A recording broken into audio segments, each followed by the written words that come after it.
जय श्री कृष्णा, जय Shri Radhe. Welcome back to my channel Anita Kamal channel.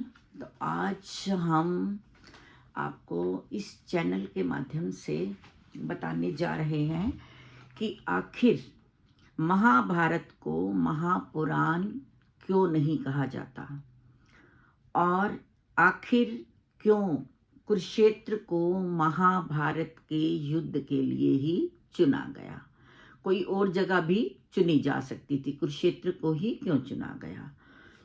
आज हम आपको बताने जा रहे हैं कुरुक्षेत्र भूमि के हैरान कर देने वाले 5 रहस्य जो हम आम लोग नहीं जानते हैं।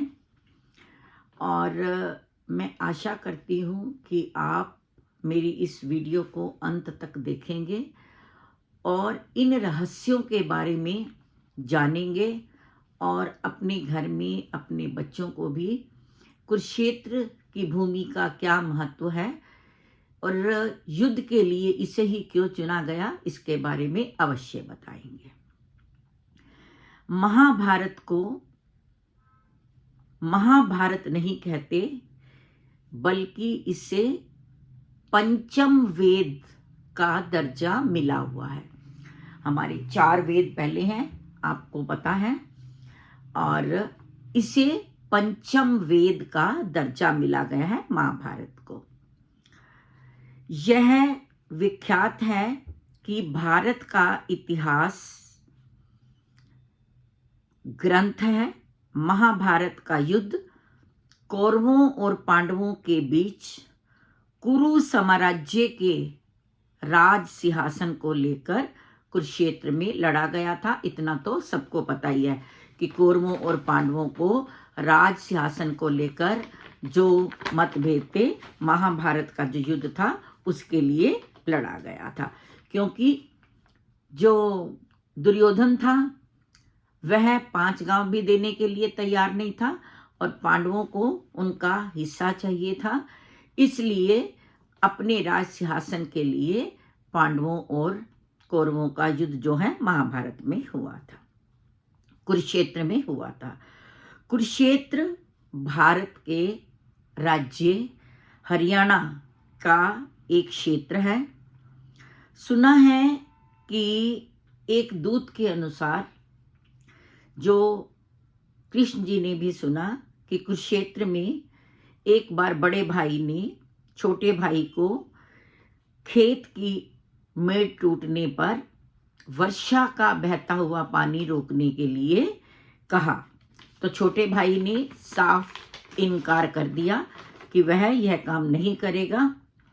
इस पर छोटे भाई के इनकार करने पर बड़ा भाई आग बबूला हो गया और उसने छोटे भाई को छुरे से गोद डाला और उसकी लाश को पैर से घसीटता हुआ उस मेड़ तक ले गया जहां पर पानी रोकना था और उसने उस लाश को वहां पर रखकर पानी रोकने का कार्य लगा दिया।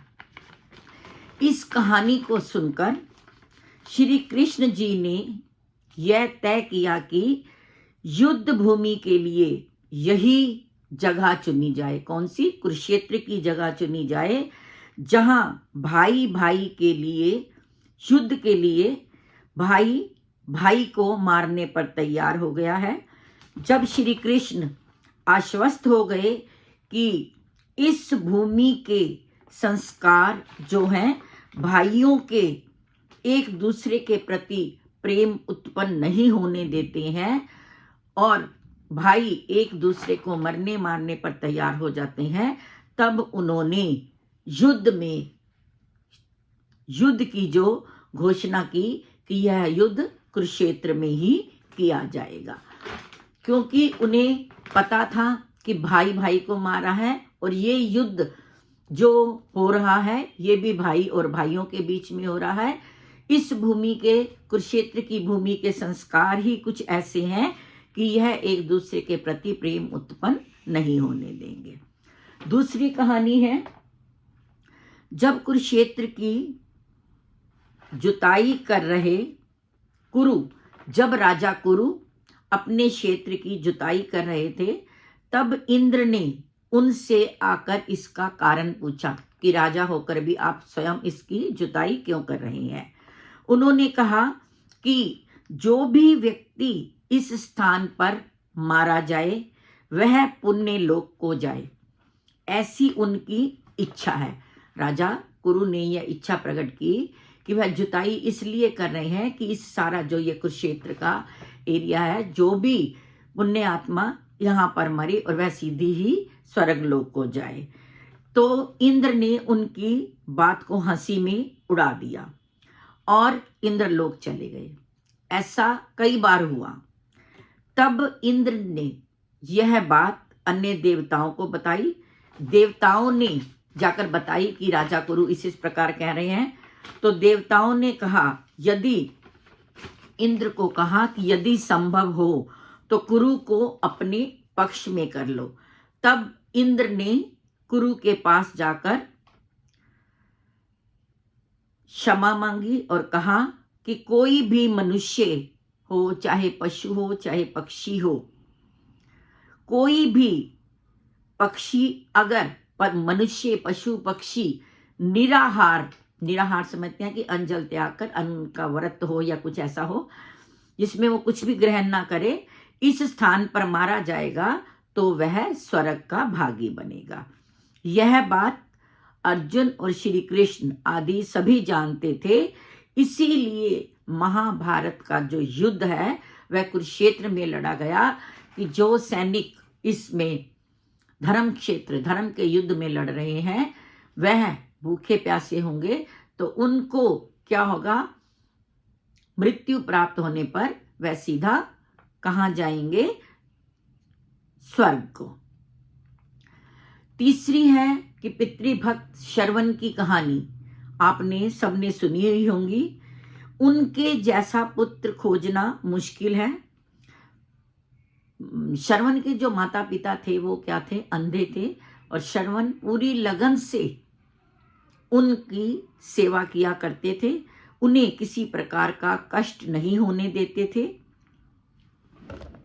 तो श्रवण अपने माता पिता की पूरी लगन से सेवा किया करते थे, उन्हें किसी प्रकार का कष्ट नहीं होने देते थे।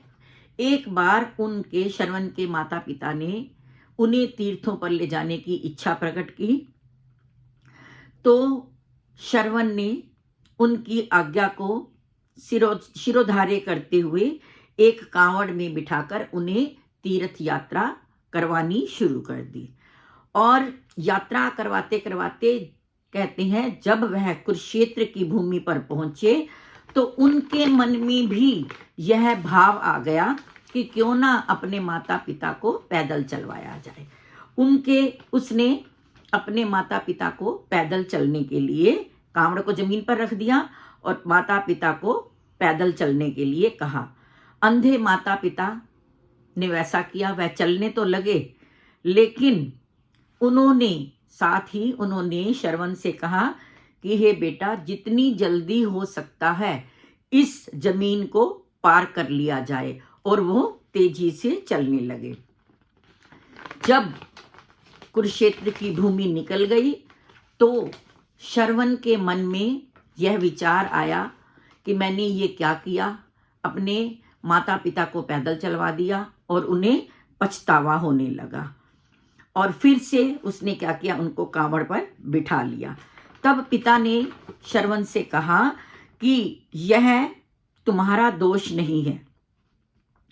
इस भूमि पर किसी समय मय नामक जो था असुर रहता था, और उसने जन्म लेते ही अपने माता पिता को मार डाला था।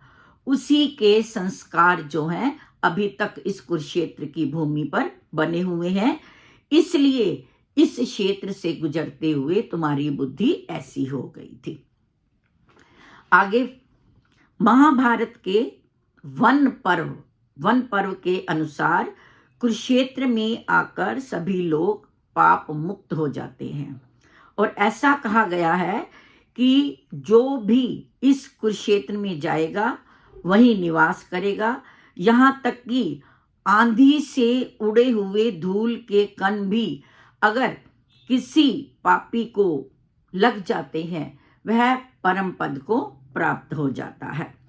नारद पुराण में भी यही आया है कि यहाँ पर ग्रह, नक्षत्र, तारागण को भी काल गति समझते हैं मृत्यु, काल गति से नीचे गिर पड़ने का भय है, किंतु वह जो कुरुक्षेत्र में मरते हैं पुनः पृथ्वी पर जन्म नहीं लेते।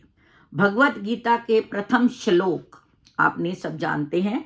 प्रथम श्लोक में भी कुरुक्षेत्र को धर्म क्षेत्र कहा गया है और यहाँ एक विशाल तालाब है जिसका निर्माण महाभारत काल में हुआ था, जिसे ब्रह्म सरोवर कहते हैं, ब्रह्मा जी ने स्वयं बनाया था। और यहाँ ज्योतिषर स्थान है जहाँ पर श्री कृष्ण ने अर्जुन को गीता का उपदेश दिया था। यहाँ ब्रह्म सरोवर, सनित सरोवर, भद्रकाली मंदिर, पिहोवा और स्थानेश्वर मंदिर और पुंडरीक नामक स्थान है जो अति पवित्र हैं। तो कुरुक्षेत्र जिसके बारे में हमें थोड़ा बहुत ज्ञान होता है, मैंने पहले अपने एपिसोड में कुरुक्षेत्र के कुछ धार्मिक स्थल दिखाए थे और आज आपको बताया कि कुरुक्षेत्र के 5 हैरान कर देने वाले जो रहस्य हैं वो मैंने आपको बताए कि श्री कृष्ण ने क्या देखकर कुरुक्षेत्र की भूमि को महाभारत के युद्ध के लिए चुना और महाभारत को किसका दर्जा मिला है? पंचम वेद का दर्जा दिया गया है। आशा है आपको मेरा ये जो थोड़ा बहुत ज्ञान मिला है मुझे, या थोड़ा बहुत जो मैं आप तक पहुंचाने का कोशिश कर रही हूँ, बहुत पसंद आया होगा और कुछ ना कुछ आपको भी नया मिला होगा इसमें से। इसलिए अगर आपको हमारा चैनल अच्छा लगा तो प्लीज़ सब्सक्राइब कीजिए और शेयर कीजिए, लाइक कीजिए, सब्सक्राइब जरूर कीजिए ताकि हमें ऐसे रहस्य आप तक पहुंचाने का मौका मिले। जय श्री कृष्णा, जय श्री राधे।